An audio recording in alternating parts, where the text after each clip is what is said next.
যারা ক্লাস 10-এ পড়ো তারা ক্লাস 10-এর 4 নম্বর যে অধ্যায়টা আছে সেটা দেখো, সংঘবদ্ধতার গোড়ার কথা, বৈশিষ্ট্য এবং বিশ্লেষণ।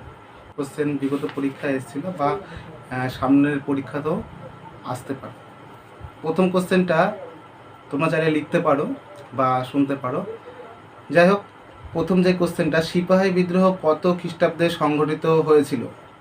তাহলে সিপাহী বিদ্রোহ কত সালে সংঘটিত ছিল এটা আমরা সবাই জানি, যে সিপাহী বিদ্রোহ হয়েছিল 1857 খ্রিস্টাব্দে। তাহলে 1 নম্বর কোশ্চেন কী ছিল, যে সিপাহী বিদ্রোহ কত সালে সংঘটিত হয়েছিল? তাহলে উত্তর কী হবে? সিপাহী বিদ্রোহ 1857 খ্রিস্টাব্দে সংঘটিত হয়েছিল। সিপাহী বিদ্রোহ নিয়ে একটা কবিতা লেখা হয়েছিল, সেই কবিতাটা কার লেখা? সিপাহী বিদ্রোহ কবিতাটি লেখেন কবি সুকান্ত ভট্টাচার্য। তারপরে নম্বর 3, এনফিল্ড রাইফেলের পূর্বে সিপাহীরা কোন রাইফেল ব্যবহার করত? আমরা জানি যে সিপাহী বিদ্রোহ যে কারণে হয়েছিল, একটা অন্যতম কারণ ছিল, সেটা হচ্ছে গিয়ে এনফিল্ড রাইফেল। যে এনফিল্ড রাইফেলের যে টোটা ছিল, সেই টোটাতে গরু এবং শুয়োরের চর্বি মিশানো থাকতো।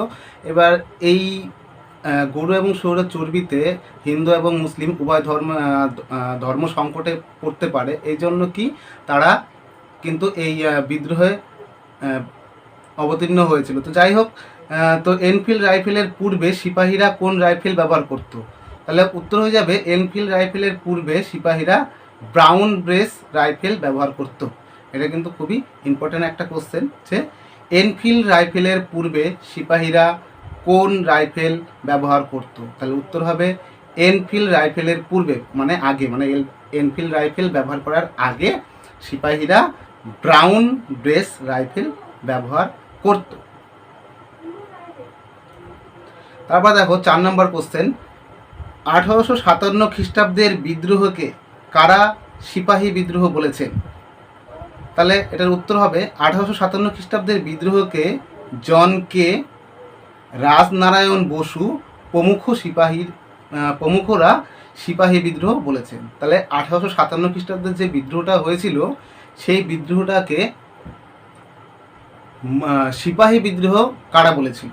তাহলে আমরা বলতে পারি এর উত্তর হবে 1857 খ্রিস্টাব্দে যে বিদ্রোহ হয়েছিল, সেই বিদ্রোহকে জন কে, রাজনারায়ণ বসু প্রমুখরা সিপাহী বিদ্রোহ বলেছিলেন। তারপরে দেখো 5 নম্বর question, history of freedom movement in India গ্রন্থটি কার লেখা? এটা কিন্তু ভেরি ভেরি ইম্পর্টেন্ট, এটা পরীক্ষাতে আসার মতন একটা কোশ্চেন, যে history of freedom movement in India গ্রন্থটির লেখককে বা গ্রন্থটি কার লেখা? তাহলে এটার উত্তর হবে, history of freedom movement in India গ্রন্থটি লিখেছিলেন ঐতিহাসিক রমেশচন্দ্র মজুমদার। তাহলে হিস্ট্রি অফ ফ্রিডম মুভমেন্ট গ্রন্থের লেখককে আমরা জানলাম, আমরা জানতে পারলাম যে হিস্ট্রি অফ মুভমেন্ট গ্রন্থের লেখক রমেশচন্দ্র মজুমদার, যিনি একজন ঐতিহাসিক ছিলেন। দেখো তারপরে যে কোশ্চেনটা আছে 6 নম্বর কোশ্চেন, 1857 খ্রিস্টাব্দের বিদ্রোহকে সিপাহী বিদ্রোহ বলার একটা যুক্তি দাও। তাহলে আমরা কি বলতে পারি, 1857 খ্রিস্টাব্দের বিদ্রোহকে সিপাহী বিদ্রোহ বলার একটা যুক্তি হলো, এই বিদ্রোহ মূলত সিপাহীদেরই ছিল। মানে এই যে বিদ্রোহ, সিপাহী বিদ্রোহ, এই বিদ্রোহটা কিন্তু শুধুমাত্র সিপাহীদের মধ্যেই সীমাবদ্ধ ছিল বলে এই বিদ্রোহটাকে আমরা সিপাহী বিদ্রোহ বলতে পারি। 1857 খ্রিস্টাব্দের বিদ্রোহকে কারা জাতীয় বিদ্রোহ বলেছেন? দেখো, এই 1857 সালের বিদ্রোহ, যেটা অনেকগুলো নাম আছে, মহাবিদ্রোহ বলা যায়, সিপাহী বিদ্রোহ বলা যায়, আবার কেউ এই বিদ্রোহটাকে জাতীয় বিদ্রোহ বলেছে। তাহলে কারা বলেছে? তাহলে 1857 খ্রিস্টাব্দের বিদ্রোহকে ঐতিহাসিক হোমস, তারপরে ডাব প্রমুখরা এই সিপাহী বিদ্রোহকে জাতীয় বিদ্রোহ বলেছেন। পরবর্তী কোশ্চেন, অধ্যাপক সুশোভন সরকার সিপাহী বিদ্রোহকে কি বলেছেন? অধ্যাপক সুশোভন সরকার সিপাহী বিদ্রোহকে জাতীয় মুক্তি সংগ্রাম বলেছেন। তাহলে কোশ্চেনটা কিন্তু অনেক সময় কিন্তু উল্টো করে আসতে পারে, অর্থাৎ কোশ্চেনটা কিন্তু ঘুরিয়ে আসতে পারে, যে জাতীয় মুক্তি সংগ্রাম সিপাহী বিদ্রোহকে জাতীয় মুক্তি সংগ্রাম কে বলেছে? তাহলে কিন্তু এটা উল্টে যাবে, তখন অ্যান্সারটা হয়ে যাবে অধ্যাপক সুশোভন সরকার, যিনি সিপাহী বিদ্রোহকে কি বলেছিলেন? জাতীয় মুক্তি সংগ্রাম বলেছিলেন। তারপর দেখো পরবর্তী কোশ্চেন, সিপাহী বিদ্রোহের সময় মোগল সম্রাট কে ছিলেন? এটা কিন্তু ভেরি ভেরি ইম্পর্টেন্ট একটা কোশ্চেন, এটা কিন্তু খুবই ইম্পর্টেন্ট একটা কোশ্চেন, যেটা কিন্তু যে কোশ্চেনটা কিন্তু অনেক পরীক্ষাতে এসছে বা বিভিন্ন চাকরির পরীক্ষাতে ওই কোশ্চেনটা থাকে, যে সিপাহী বিদ্রোহের সময় মোগল সম্রাট কে ছিলেন? তাহলে উত্তর হয়ে যাবে যে সিপাহী বিদ্রোহের সময় মোগল সম্রাট ছিলেন দ্বিতীয় বাহাদুর শাহ। তাহলে সিপাহী বিদ্রোহের সময় মোগল সম্রাট কে ছিল? আমরা বলবো যে সিপাহী বিদ্রোহের সময় মোগল সম্রাট ছিলেন দ্বিতীয় বাহাদুর শাহ। বিনায়ক দামোদর সাভারকার সিপাহী বিদ্রোহকে কি বলেছেন? বিনায়ক দামোদর সাভারকার সিপাহী বিদ্রোহকে ভারতের প্রথম স্বাধীনতা যুদ্ধ বলেছেন। তাহলে দেখো এই বিনায়ক দামোদর সাভারকার, এই কোশ্চেনটা কিন্তু মানে এর নামটা কিন্তু তার শর্ট নামও আসতে পারে। তাহলে বিডি সাভারকার, যদি কোশ্চেনটা এরকমভাবে আসে যে বিডি সাভারকার সিপাহী বিদ্রোহকে কি বলেছেন, তাহলে কিন্তু ঘাবড়ে যাওয়ার কিছুই নেই। যিনি তোমার বিডি সাভারকার, তিনি কিন্তু বিনায়ক দামোদর সাভারকার। তাহলে এই বিনায়ক দামোদর সাভারকার সিপাহী বিদ্রোহকে কি বলেছিলেন? তিনি বলেছিলেন যে ভারতের প্রথম স্বাধীনতা যুদ্ধ বলেছিলেন বিডি সাভারকার। কোন যুদ্ধকে বলেছিলেন? সিপাহী বিদ্রোহকে বলেছিলেন। তারপরে দেখো পরবর্তী কোশ্চেন, সিপাহী বিদ্রোহের পর ভারতের শাসনভার কে গ্রহণ করেছিলেন? তাহলে আমরা সবাই জানি যে ইংল্যান্ডের রানী ভিক্টোরিয়া সিপাহী বিদ্রোহের পর ভারতের শাসনভার গ্রহণ করেছিল। কারণ 1857 খ্রিস্টাব্দে যখন সিপাহী বিদ্রোহ হয়েছিল, তার পরের বছর অর্থাৎ 1858-তে মহারানীর ঘোষণাপত্র পেশ হয়, এবং তারপর থেকেই কিন্তু তোমার রানী ভিক্টোরিয়া তিনি কিন্তু ভারতের শাসনভার গ্রহণ করেছিল। তাহলে খুব সুন্দর একটা কোশ্চেন, পরীক্ষায় আসার মতন একটা কোশ্চেন, যে সিপাহী বিদ্রোহের পর ভারতের শাসনভার কে গ্রহণ করেছিল? তাহলে উত্তর হবে ইংল্যান্ডের রানী ভিক্টোরিয়া সিপাহী বিদ্রোহের পর ভারতের শাসনভার গ্রহণ করেছিলেন। তারপর দেখো মহারানীর ঘোষণাপত্র কবে পেশ হয়? আমি একটু আগেই বললাম যে মহারানীর ঘোষণাপত্র পেশ হয় সিপাহী বিদ্রোহের 1 বছর পরে, অর্থাৎ 1857 খ্রিস্টাব্দে মহাবিদ্রোহ বা সিপাহী বিদ্রোহ হয়েছিল, তার 1টা বছর পরে অর্থাৎ 1858 খ্রিস্টাব্দে মহারানীর ঘোষণাপত্র পেশ করা হয়। তারপরে দেখো পরবর্তী কোশ্চেন, মহারানীর ঘোষণাপত্র কোথায় পেশ করা হয়েছিল? মহারানীর যে ঘোষণাপত্র যে পেশ করা হলো, সেটা প্রথম কোথায় করা হয়েছিল? তাহলে আমরা বলবো মহারানীর ঘোষণাপত্র পেশ করা হয়েছিল এলাহাবাদের রাজদরবারে। তাহলে মহারানীর ঘোষণাপত্র পেশ করা হয়েছিল কোথায়? এলাহাবাদের রাজদরবারে। তার পরবর্তী কোশ্চেন, মহারানীর ঘোষণাপত্র এদেশে কে পেশ করেন? তাহলে আমরা বলবো যে মহারানীর ঘোষণাপত্র এদেশে তৎকালীন বড়লাট লর্ড ক্যানিং পেশ করেছিলেন। পরবর্তী কোশ্চেন, ভারতের শেষ গভর্নর জেনারেল কে ছিলেন? ভারতের শেষ গভর্নর জেনারেল ছিলেন লর্ড ক্যানিং। তাহলে আমরা জানলাম যে ভারতের শেষ গভর্নর জেনারেল ছিলেন লর্ড ক্যানিং। এইবার পরবর্তী কোশ্চেন, ভারতের প্রথম ভাইসরয় কে ছিলেন? ভারতের প্রথম ভাইসরয় ছিলেন লর্ড ক্যানিং। এইবার তোমাদের মধ্যে একটা গোলমাল হয়ে যাবে, যে কিছুক্ষণ আগে পড়লাম বা আমি বললাম যে ভারতের শেষ গভর্নর জেনারেল কে ছিলেন, উত্তর হলো লর্ড ক্যানিং। আবার ঠিক একই রকমভাবে ভারতের প্রথম ভাইসরয় কে ছিল, সেটার উত্তরও হয়ে গেল লর্ড ক্যানিং। তাহলে প্রশ্ন আসতে পারে যে গভর্নর জেনারেল আর ভাইসরয় জিনিসটা কি?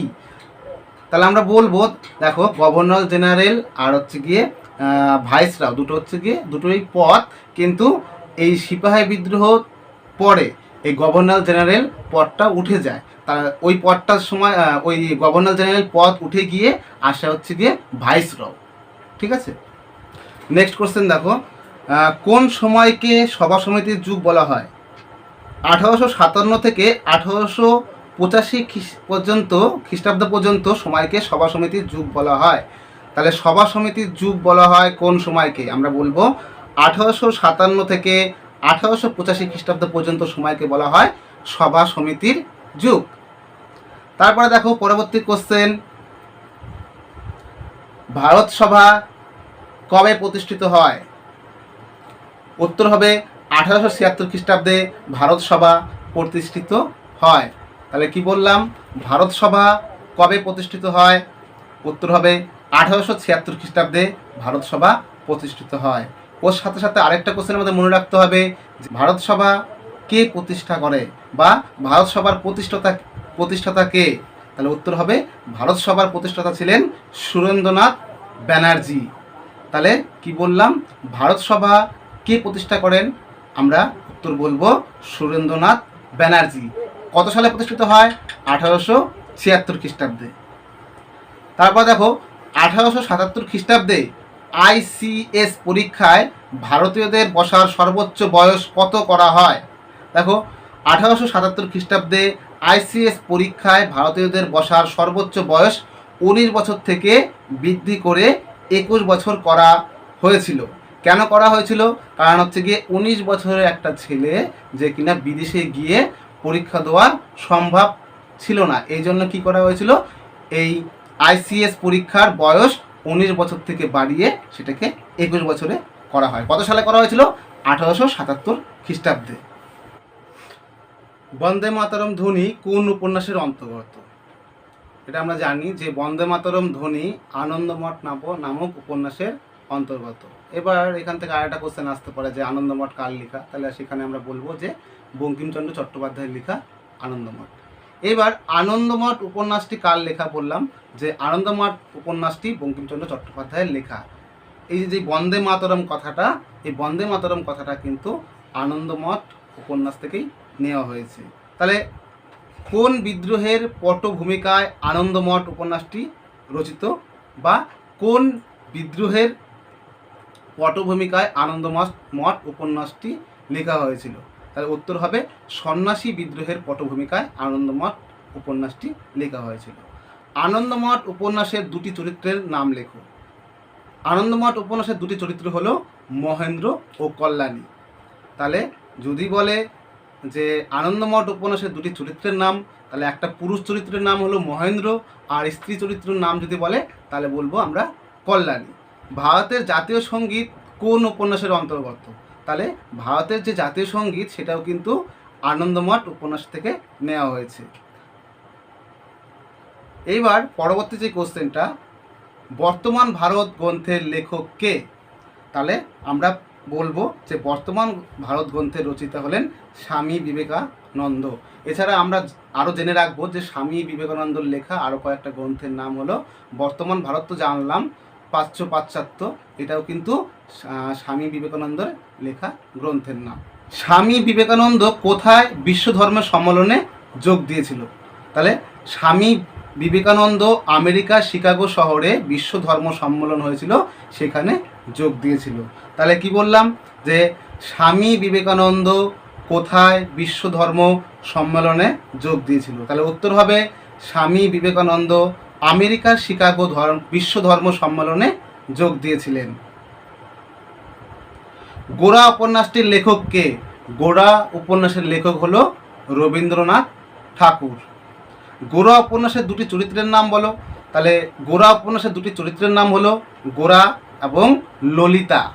তাহলে এইখানেও কিন্তু আমাদের মনে রাখতে হবে, একটা পুরুষ চরিত্র যদি বলে তাহলে হবে গোরা, আর যদি বলে একটা মহিলা চরিত্র বা স্ত্রী চরিত্র নাম লিখো, তাহলে হবে কিন্তু ললিতা।